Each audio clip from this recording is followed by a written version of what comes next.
Bismillahirrahmanirrahim. Assalamualaikum warahmatullahi wabarakatuh. Innal hamdalillah nahmaduhu wa nasta'inuhu wa nastaghfiruh wa natubu ilaih. Wa na'udzu billahi min sururi anfusina wa sayyiati a'malina. May yahdihillahu fala mudilla lahu wa may yudlil fala hadiyalah. Asyhadu an la ilaha illallah wa asyhadu anna Muhammadan abduhu wa rasuluh. Qala Allah Ta'ala ya ayyuhalladzina amanu taqullaha haqqa tuqatih wa la tamutunna illa wa antum muslimun. Amma ba'd. Fa inna ashdaqal hadithi kitabullah wa khairul hadi hadi Muhammadin sallallahu alaihi wa alihi wasallam wa syarrul umuri muhdatsatuha fa inna kulla muhdatsatin bid'atun wa kulla bid'atin dhalalatun wa kulla dhalalatin finnar. Kaum muslimin muslimat, para pemirsa, para pendengar dalam program Risalah Ilmu ini, kembali kita patut untuk bersyukur, bahkan wajib, dan menyematkan rasa syukur kehadirat Allah Subhanahu wa Ta'ala yang telah menganugerahkan berbagai macam kenikmatan, baik yang kita sadari maupun tidak, yang bisa kehitung ataupun yang tidak.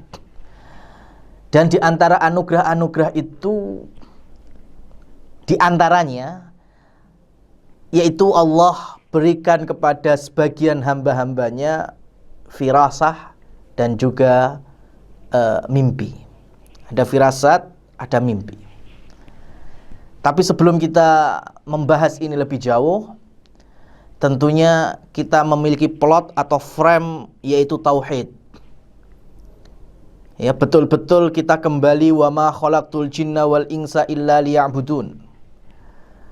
Betul-betul kita kembalikan inna salati wa nusuki wa mahyaya wa mamati lillahi rabbil alamin. Artinya semua ibadah kita, semua amalan selagi kita hidup, maka kita tujukan hanya untuk Allah Subhanahu wa Ta'ala, tanpa ada sekutu-sekutu lainnya. Tidak akan pernah menduakan ibadah, menyekutukannya, menyandingkannya, dan lain seterusnya. Tidak berbuat ghulu terhadap Nabi Muhammad ataupun yang di bawahnya, yaitu para orang-orang saleh dan seterusnya. Kenapa demikian?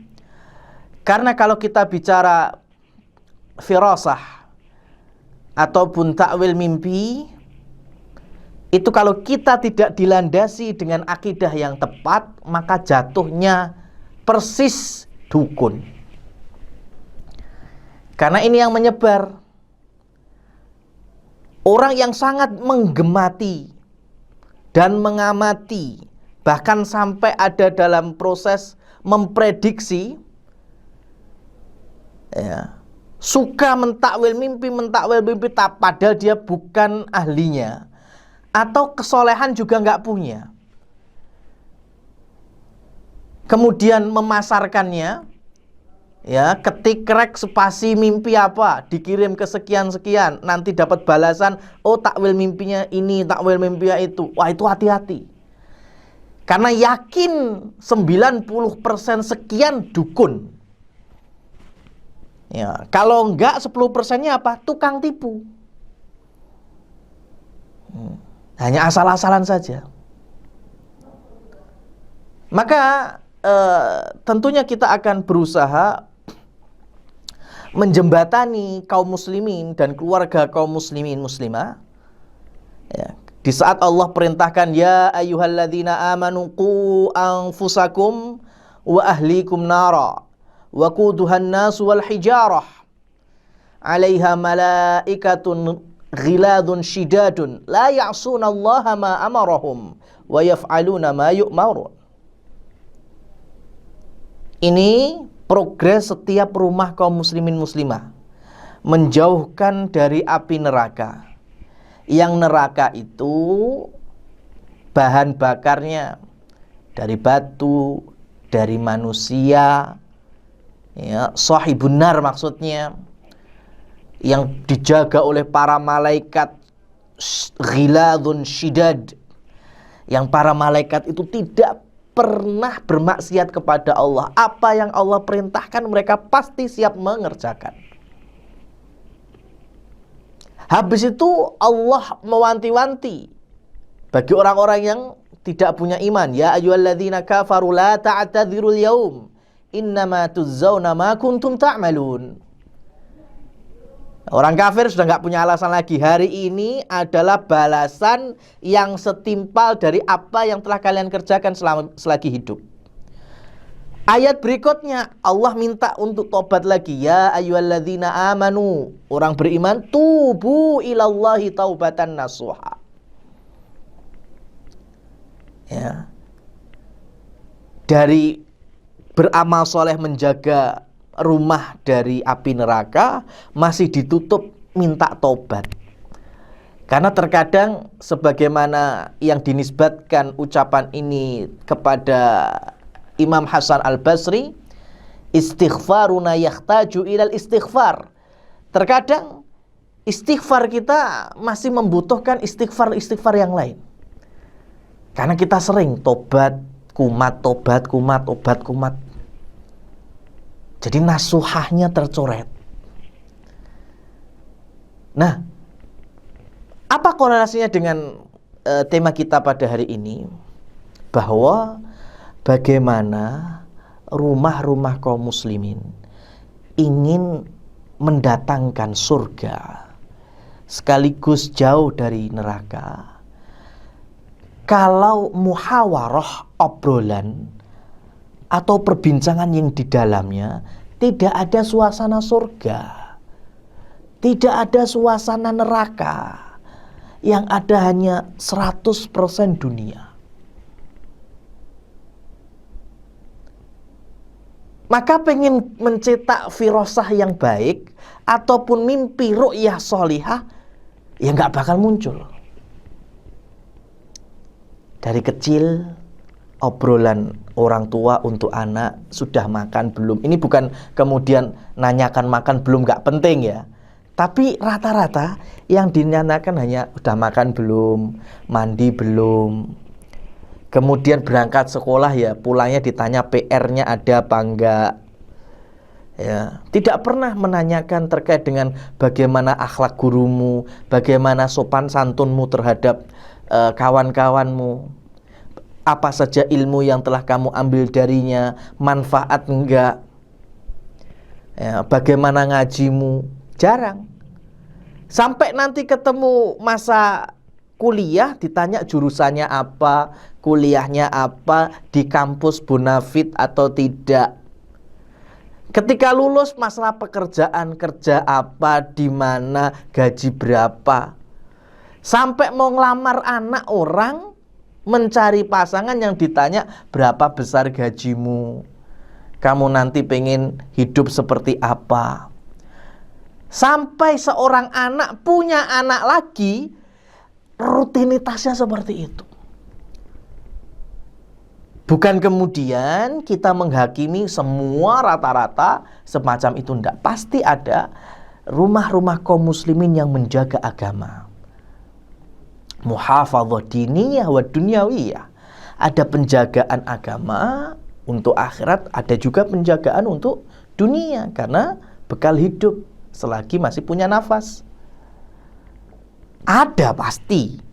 Tapi kita berbicara notabene kaum muslimin muslimat yang dirahmati Allah Subhanahu wa taala, maka bagaimana surga akan hadir, neraka akan terbayangkan azabnya jika obrolannya tidak ada.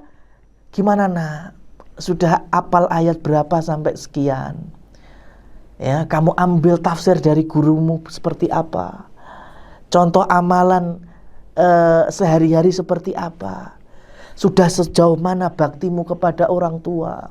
Nak, kamu sudah waktunya kerja, pekerjaan yang halal bagimu yang seperti apa, bagaimana mengaplikasikan keberkahan dari gajimu. Ya, ingat nak, fitnah terbesar adalah fitnah harta dan fitnah wanita. Maka tentunya nanti kamu mencari pendamping seperti apa. Ya, terlalu banyak contoh-contoh para sahabiat, para putri-putri ulama. Kalaupun sudah berkeluarga, apa visi misimu mencetak generasi selanjutnya? Jailun Rabbani, Jailun Muwahhid, generasi yang bertauhid, yang jauh dari amalan-amalan bidah dan seterusnya. Obrolan semacam inilah, obrolan yang semacam inilah yang ada di masa khairul qurun. Qarni thumma alladhina yalunahum thumma alladhina yalunahum. Zaman Nabi, ai sahabat. Zaman setelahnya, zaman setelahnya. Percaya atau tidak, Abdullah ibnu Umar, berarti putra dari Umar ibnu Khattab radhiyallahu taala anhu. Saat itu artinya di saat Rasulullah masih hidup kan Abdullah ibnu Umar masih anak-anak, ya. Dan ternyata ketika beliau tidur itu bermimpi, mimpinya didatangi dua malaikat, kemudian dibawa ke pintu neraka. Sampai di neraka ternyata nerakanya sudah tutup. Kemudian beliau bangun. Kemudian beliau bangun. Ketika bangun itulah mencari saudarinya, yang tak lain adalah min ummahatil mukminin, ibu kita, istri Rasul sallallahu alaihi wasallam, putri Umar bin Khattab juga, Hafsah radhiyallahu taala anha. Karena ini adiknya, kemudian minta tolong kepada ayunya atau ke kakak perempuannya, tolong sampaikan kepada Rasul mimpiku ini, dan minta kepada Rasul mentakwilkan. Maka Hafsah pun menceritakan kepada Rasul sallallahu alaihi wasallam, ya Rasulullah, saudaraku bermimpi demikian, dibawa malaikat ke neraka, sampai di pintunya ternyata pintunya sudah tertutup. Apa takwil mimpi ini? Maka Rasulullah sallallahu alaihi wasallam kemudian bersabda, ni'mar rajulu Abdullah. Sebaik-baiknya orang adalah Abdullah ibnu Umar. Sesukses-suksesnya orang adalah Abdullah ibnu Umar. Sekeren-kerennya manusia adalah Abdullah ibnu Umar. Idza qamal lail. Rasul melanjutkan, jika dia bangun malam, menegakkan qiyamul lail, melaksanakan tahajud atau ibadah malam yang lainnya. Takwil ini disampaikan oleh Hafsah kepada Abdullah ibnu Umar. Maka Abdullah ibnu Umar mulai saat itu menjaga qiyamul lail sampai akhir hidupnya. Berangkat dari takwil mimpinya Rasulullah sallallahu alaihi wasallam yang beliau alami. Ini suasana zaman sahabat. Kenapa? Karena memang nuansa kenikmatan surga dibicarakan, nuansa kepedihan azab neraka juga diperbincangkan. Sehingga ketika mereka mau tidur,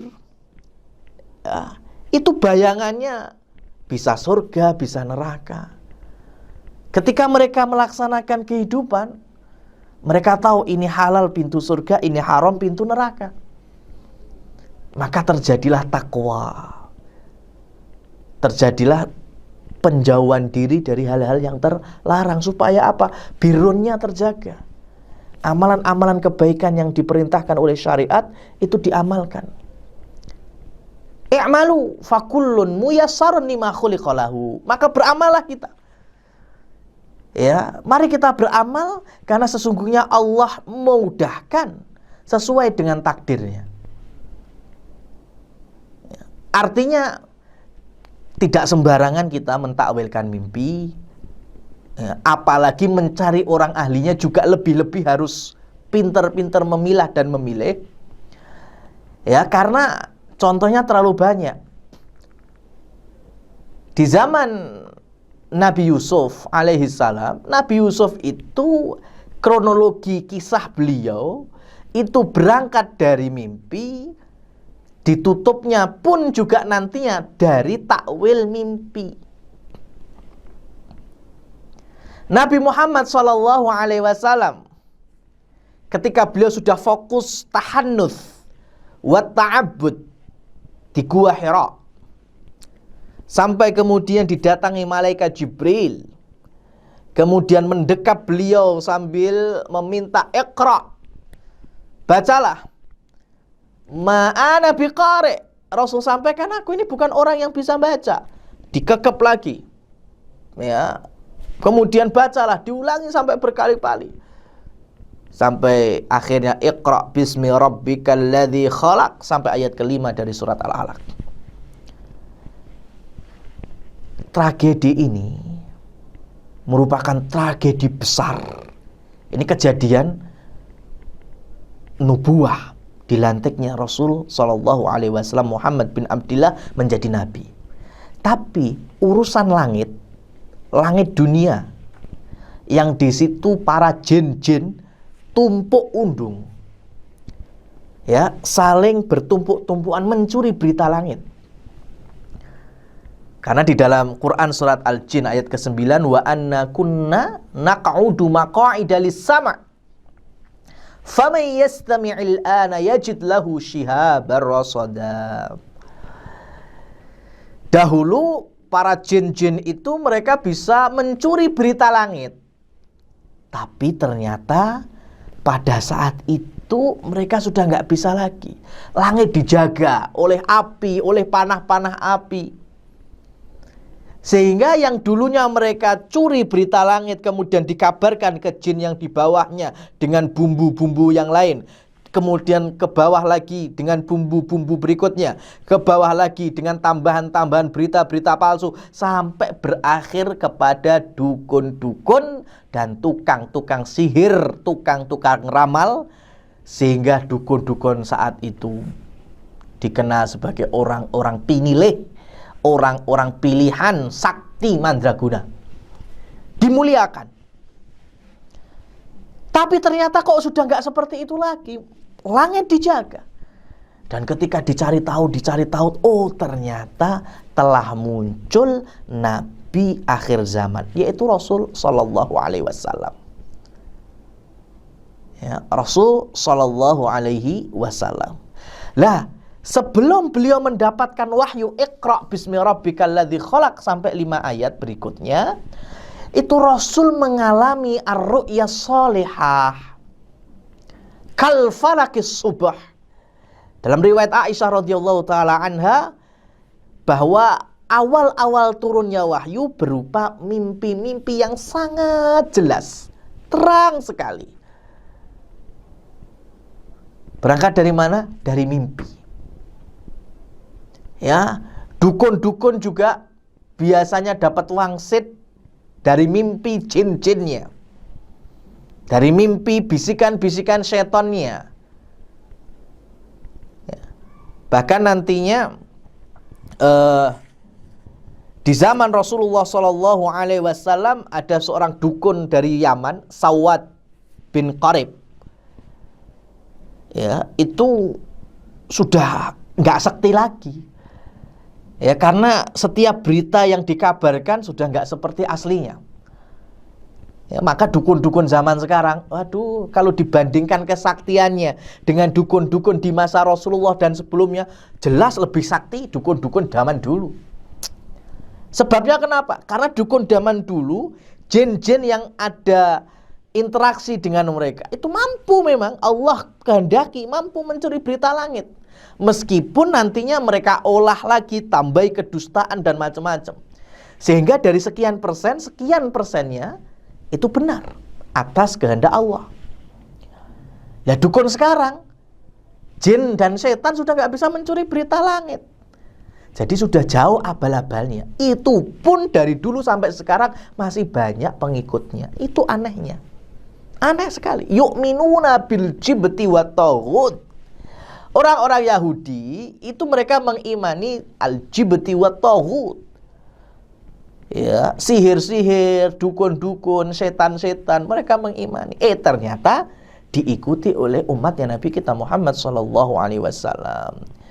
Bukan dukun kok wong gamisan, bukan dukun kok wong pakai sorban, cuma ngasih raja, ngasih jimat penglaris, jimat pelet, sama.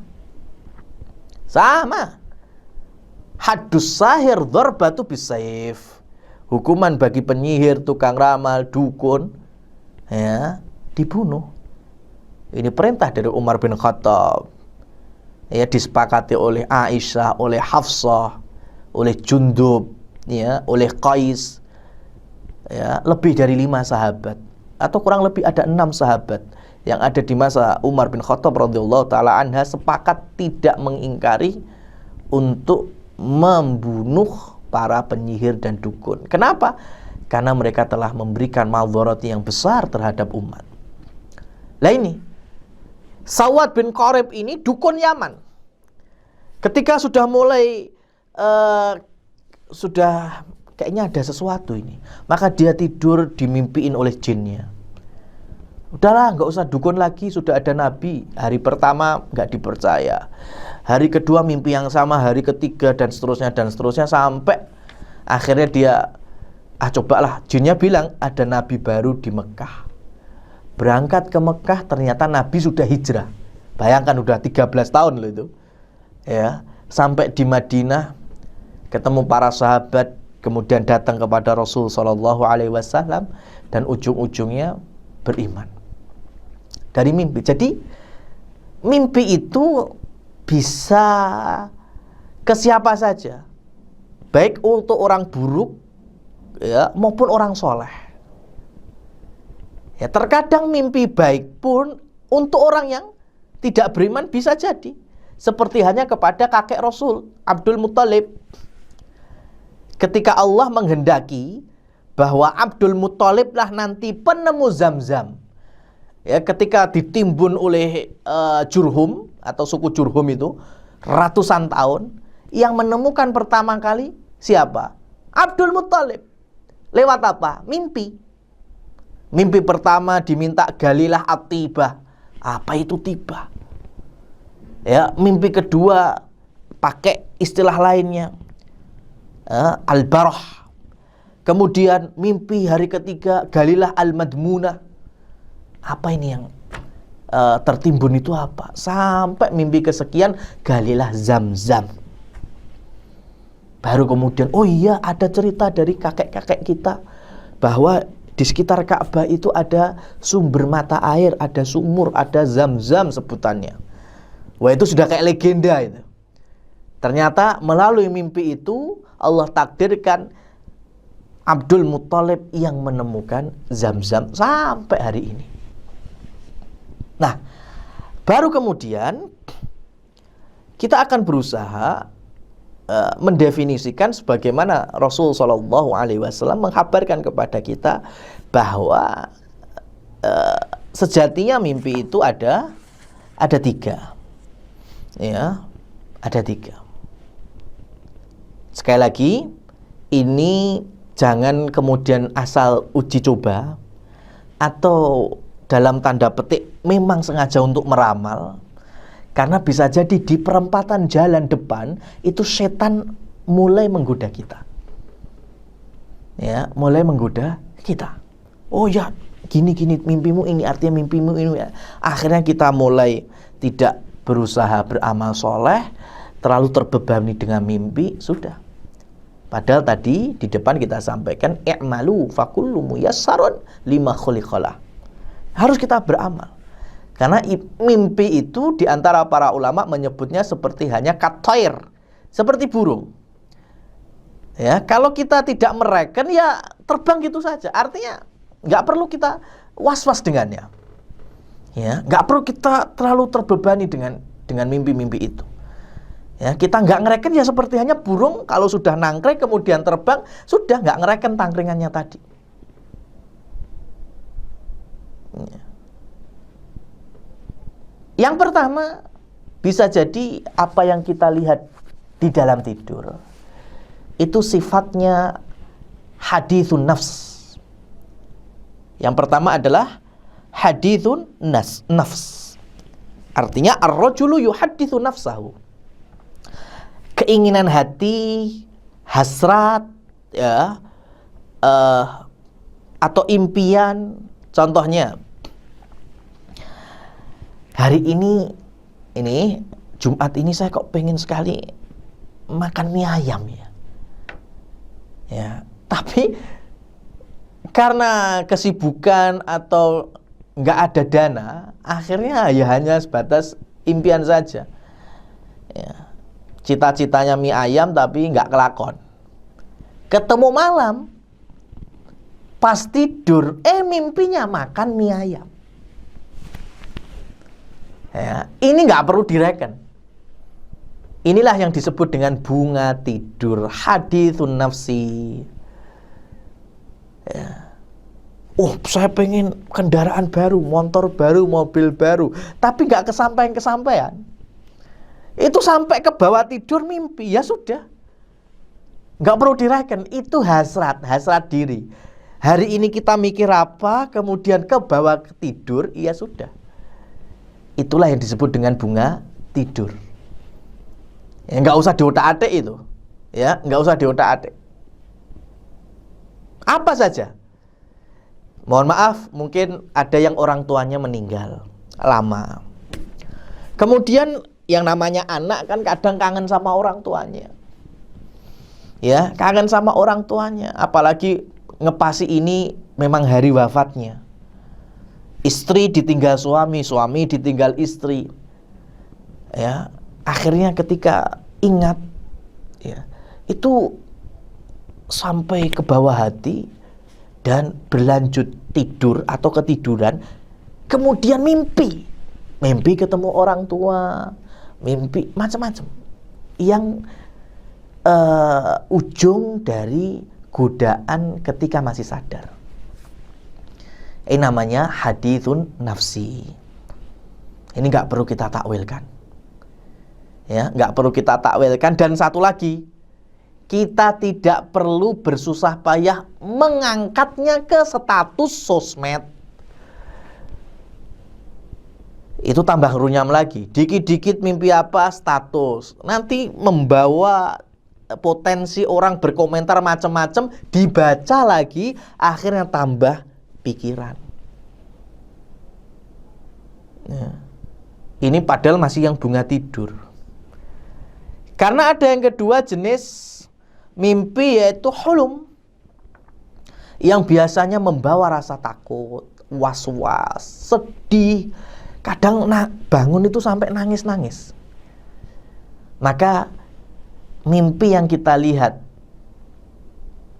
berujung kesedihan, rasa takut, was-was, ya, ini biasanya datangnya dari syaitan. Kita mengenalnya dengan mimpi buruk. Mimpi buruk. Lam tadurru syai', kata Rasul, mimpi yang semacam ini tidak bakal memadorotkan, asalkan apa itu? Ya, adab dan etika mengalami kejadian semacam ini sesuai panduan syariat. Contohnya apa? Bangun, memercikkan ludah, bukan ludah banyak ya, hanya memercikkan gini saja, tuh ke kiri. Ya, sebanyak 3 kali sambil berdoa, meminta perlindungan diri kepada Allah. Ya, kalau ternyata masih gelisah, bangun, ambil wudhu, sholat 2 rakaat. Masih gelisah, bisa ganti posisi tidur atau pindah tempat tidur. Ini panduan dan acuan pakem dari syariat. Ya, bisa merujuk ke kitab-kitab zikir dan doa. Dan jangan diceritakan kepada orang. Ini yang terkadang susahnya. Dikit-dikit upload, dikit-dikit naik status. Ya, akhirnya dengan izin Allah bisa terjadi. Maka kalau mimpi buruk jangan diceritakan. Orang mimpi baik saja tidak sembarangan kita boleh menceritakan. Kenapa? Takutnya ada orang hasad, ya.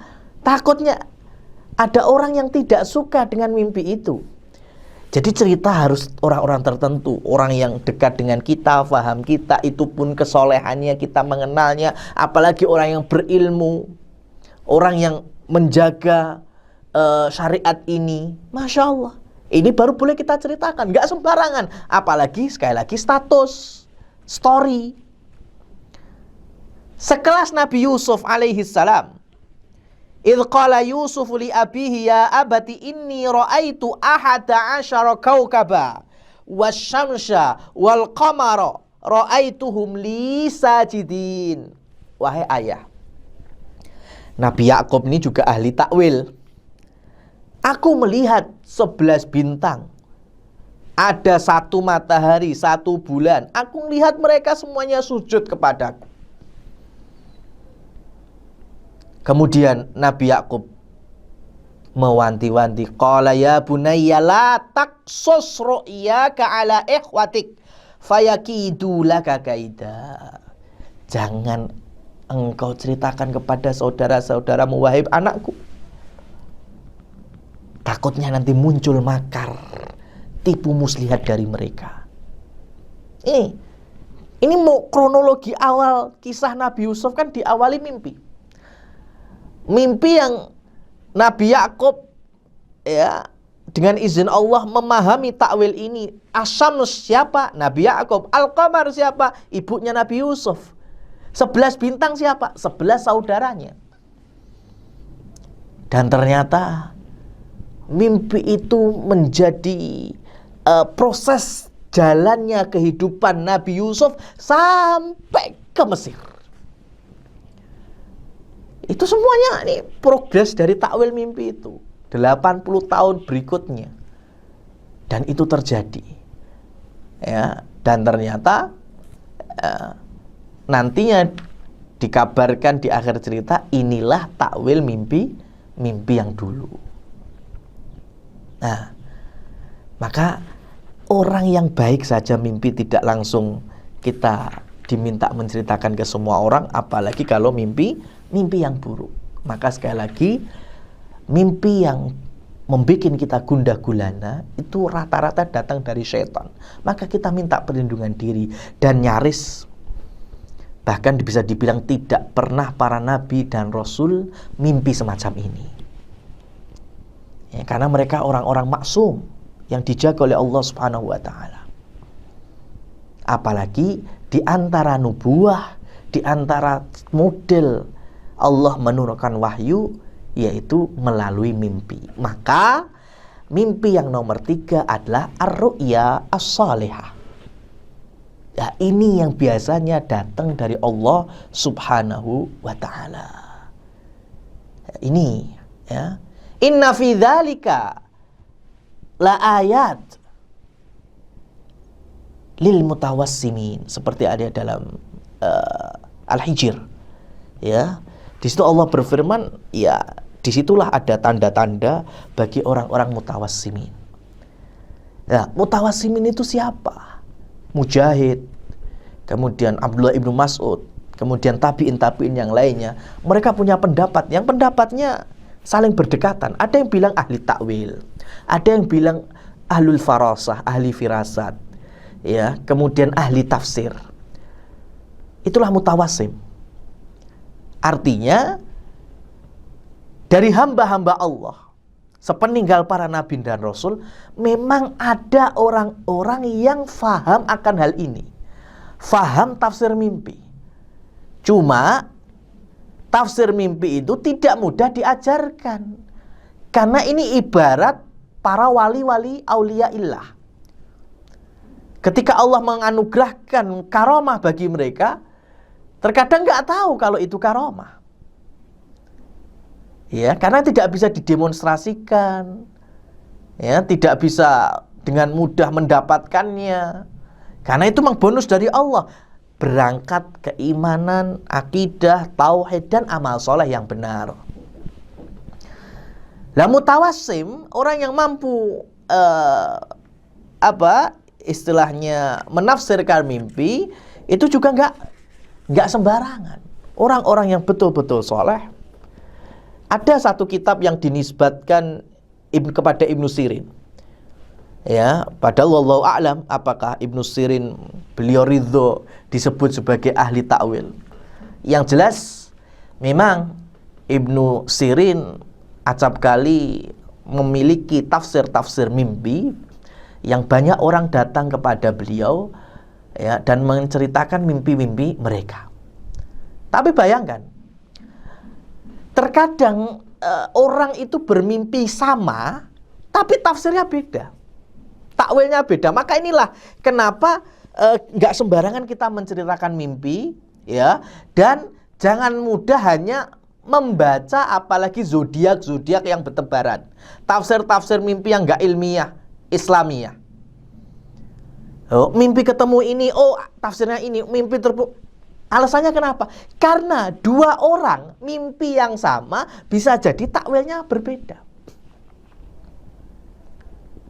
Dan itu yang terjadi di masa Ibnu Sirin. Ada orang yang bermimpi azan, ya, bermimpi azan. Maka satu orang menceritakan sekelumit tentang mimpi azan, yang orang kedua juga sama. Tapi ternyata orang yang pertama, Ibnu Sirin kabarkan sebentar lagi engkau akan melaksanakan haji. Orang yang kedua, Ibnu Sirin menyampaikan, tobat, kembalikan barang yang bukan hakmu, barang yang telah kau curi. Lah kok bisa? Bisa. Para murid-muridnya atau yang ada di majelisnya bertanya. Dan beliau rahimahullahu tabaraka wa ta'ala menjelaskan, karena aku melihat, ya, ini orang yang beriman, ya, ittaqu farasatal mu'min fa innahu yanzuru binurillah. Dalam salah satu riwayat Rasulullah sallallahu alaihi wasallam mewanti-wanti, hati-hati dengan firasahnya orang mukmin. Sekali lagi, orang yang beriman, bagus imannya. Jangan asal orang ketemu. Karena kalau sampai salah, dukun nanti jatuhnya. Ini Ibnu Sirin, semua kita tahu. Beliau ulama Rabbani. Ya, beliau termasuk punggawa tabi'in. Nah, Ibnu Sirin melihat orang yang pertama ada pancaran ketakwaan, pancaran keimanan. Sehingga beliau membawa tafsir mimpi azannya itu dengan yang ada dalam surat Al-Hajj. Wa'adzin finnasi lil hajj. Ibrahim, yang penting kamu umumkan saja, ya, untuk berhaji, untuk tawaf, untuk manasik di Baitullah. Masalah yang menyampaikan siapa? Allah Subhanahu wa ta'ala. Yang penting Nabi Ibrahim dakwahkan saja. Wa'adzin finnasi lil hajj, serukan. Lah, orang ini, ya, dilihat dari pancarannya adalah orang takwa, maka tafsir mimpinya orang ini akan haji, ibadah agung. Ya. Berbeda dengan orang yang kedua. Ini raut mukanya raut preman ini. Ini model-model begal ini. Maka beliau ambil dalam surat Yusuf, ya, ayat yang ke-70. Falamma jahazahum bijahazihim ja'ala siyaqata fi rahli akhihi thumma adzana muadzzinun ayyatuhal 'iru innakum lasariqun. Jadi ketika keluarganya Nabi Yusuf, tapi belum tahu kalau Nabi Yusuf sudah menjadi menteri ekonomi saat itu, Nabi Yusuf sengaja memasukkan sesuatu barang ke dalam karung atau yang semisalnya di karungnya saudaranya Binyamin. Ya, maka ketika rombongan saudaranya ini udah mau keluar, Nabi Yusuf kemudian menyeru mereka, "Hei kafilah, hei rombongan, berhenti dulu." Ya. Adzanan muadzin ayyatuhal 'ir, wahai kafilah rombongan, innakum lasarikun, sungguh di antara kalian ada pencuri. Ya, padahal Nabi Yusuf pengen ketemu sama saudaranya, yang saudara kandungnya, yaitu Binyamin. ya, dengan modus tadi. Ini yang pertama, adzan dalam makna adzan seruan haji. Yang berikutnya adzan sebagai bentuk seruan bagi pencuri. Ini kasusnya yang ada dalam Ibnu Sirin. Nah, ini orang-orang tertentu. Nabi Yusuf pun dengan mimpinya beliau di penjara, dengan mimpinya juga akhirnya beliau keluar dari penjara. Orang-orang soleh. Dan biasanya yang namanya ar-ru'ya as-shalihah, ya, mimpi yang betul, yang bisa ditakwil, ya ini mimpi yang nomor terakhir ini yang datang dari Allah, yang bisa ditakwil oleh orang-orang tertentu. Tertentu di sini sekali lagi orang mukmin yang bagus imannya, kesolehannya terjaga, nyaris rata-ratanya berbentuk isyarah. Jadi mimpi itu isyarat. Contohnya kalau di zaman Nabi Yusuf ya, ada sapi gemuk dimakan sapi kurus. Ini isyarat. Ya, Rasulullah Shallallahu Alaihi Wasallam duduk-duduk, di situ ada Umar, kemudian beliau minum susu. Kemudian susunya diberikan kepada Umar, Umar pun meneguk sisanya. Maka Rasulullah kemudian mentakwilkan al-ilmu. Tafsirnya adalah ilmu, bahwa ilmunya Umar, Masya Allah, Umar tinggi sekali ilmunya. Kenapa? Karena ibaratnya langsung minum satu gelas dengan Rasulullah Sallallahu Alaihi Wasallam. Ini takwilnya. Ya.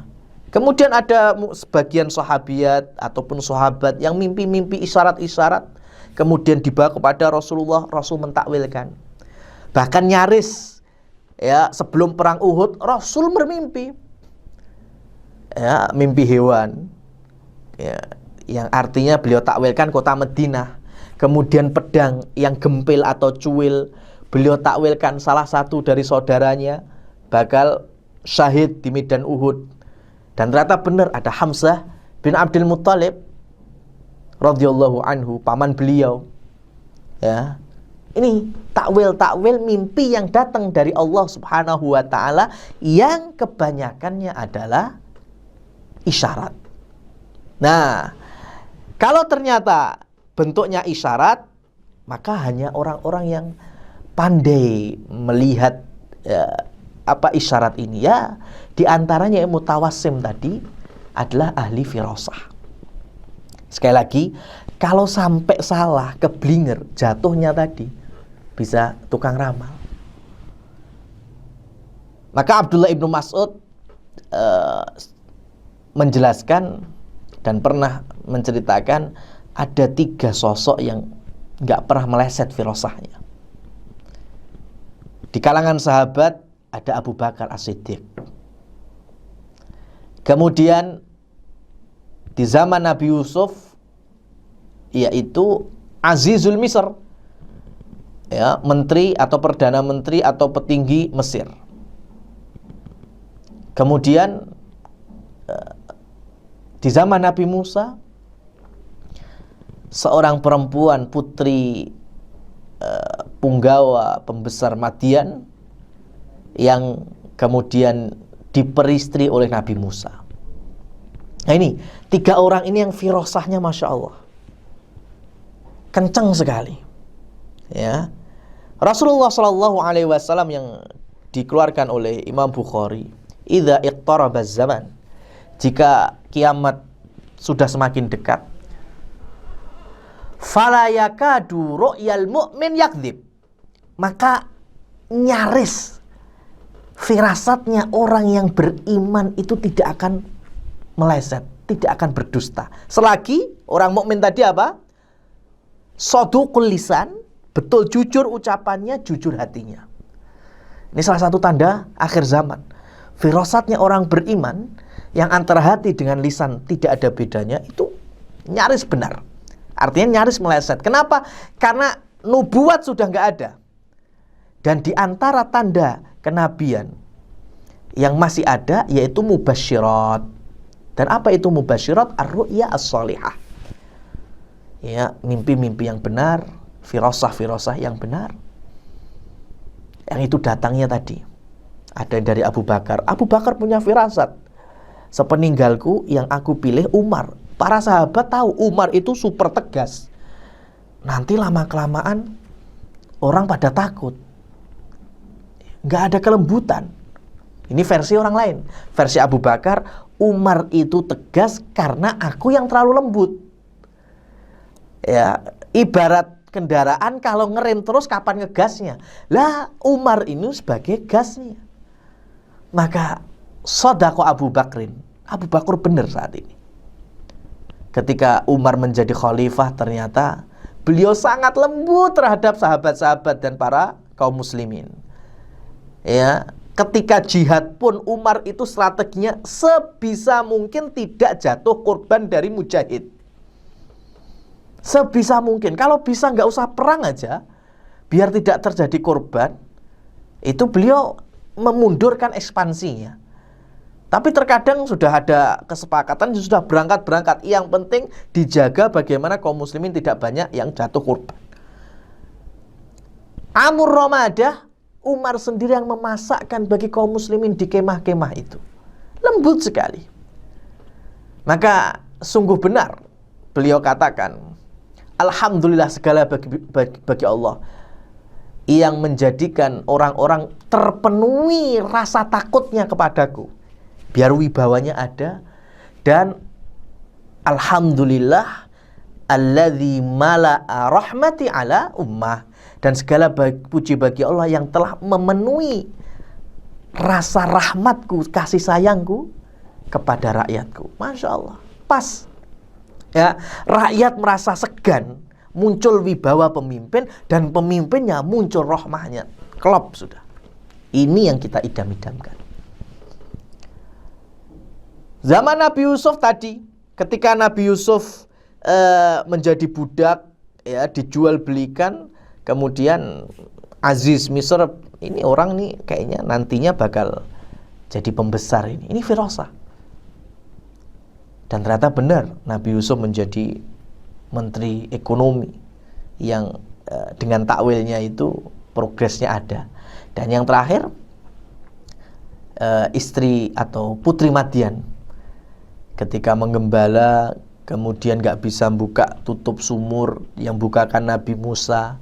Kemudian Nabi Musa nanti dipanggil oleh ayahnya, dan sudah ketemu dua sifat, dua karakter barusan saja, Al-Qawiyul Al-Amin. Maka disampaikan kepada ayahnya, sebaik-baik yang engkau pekerjakan yaitu yang kuat, yang amanah. Maka ayahnya, ya, petinggi Madian, ya, kita nggak membahas apakah itu Nabi Syuaib atau bukan. Yang jelas tahu bahwa putrinya sudah menceritakan karakter laki-laki. Maka firasahnya juga benar, ini kayaknya seneng ya. Maka kemudian dinikahkan.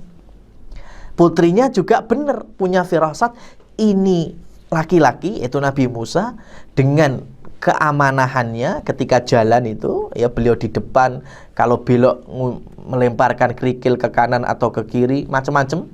Dan ternyata kuat ketika mengangkat sumur itu, pintu sumur, ya. Maka ini firasat orang-orang yang punya iman kepada Allah Subhanahu wa ta'ala. Yang terakhir, bagaimana kita bisa menjaga firasah ini, ya, supaya tetap ada di zaman sekarang. Maka tentunya muhafadzah awil hisn, menjaga, membentengi apa? Al-basar, pandangan. Kemudian muraqabah, merasa terus Allah awasi, ya, sehingga hati ini terjaga betul. Pandangan terjaga, lisan terjaga, hati terjaga, tinggal perut terjaga. Dengan apa? Dengan makanan yang halal. Maka insya Allah lam tuhti firasatuh, tidak akan salah firasatnya. Wallahu a'lam bishawab. Semoga bermanfaat dan membawa ketakwaan kepada kita, lebih takut kepada Allah, lebih menjaga diri dari azabnya, dari siksanya, dan berharap kepada Allah ridho, rahmat, surganya, dan lebih cinta, mahabbah kepadanya. Allahumma amin. Fasubhanakallahumma wabihamdika asyhadu an la ilaha illa anta astaghfiruka wa atubu ilaik. Wa akhiru da'wana anil hamdulillahi rabbil alamin.